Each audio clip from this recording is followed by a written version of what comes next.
We're looking at the DOM, what exactly it is. And more specifically, we're actually looking at what the DOM isn't in order to help you understand what it is. I know it's a bit of a roundabout way, but trust me, it really will help.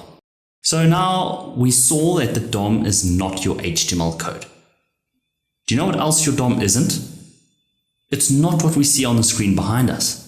You'd think that this is just the DOM, but as you'll see, it's not what it seems. Like I mentioned, we've been looking at what is not the DOM, and we saw that the DOM is not your HTML. Why is it not your HTML? Well, for two major reasons.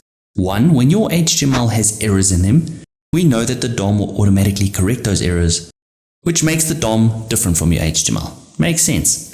And the second reason is when your JavaScript modifies the DOM. In that instance, we know that the DOM will then be different to your HTML. And we even saw an example of this. You know this. But the DOM is also not what you see in the browser. In the introduction of this, you saw a page rendered to a screen.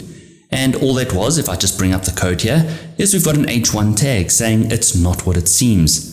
But what you wouldn't have known is that we also had a paragraph element in our HTML. Now, if you have done my web development secrets course, there we talk a lot about the critical rendering path. And we also talk about what's known as the render tree. And the render tree is just the combination of the DOM and the CSS arm. And what really separates the DOM from the render tree is that the render tree only consists of what will eventually be painted onto the screen. So it makes sense that the render tree will exclude certain elements that are not meant to be displayed. Like this paragraph element here, we've got the style of display none. So what will happen from a DOM point of view is that the DOM will actually have this paragraph, but the render tree will exclude it from being painted on the screen. So you can't just look at what's rendered and say, hey, that's the DOM. It's not.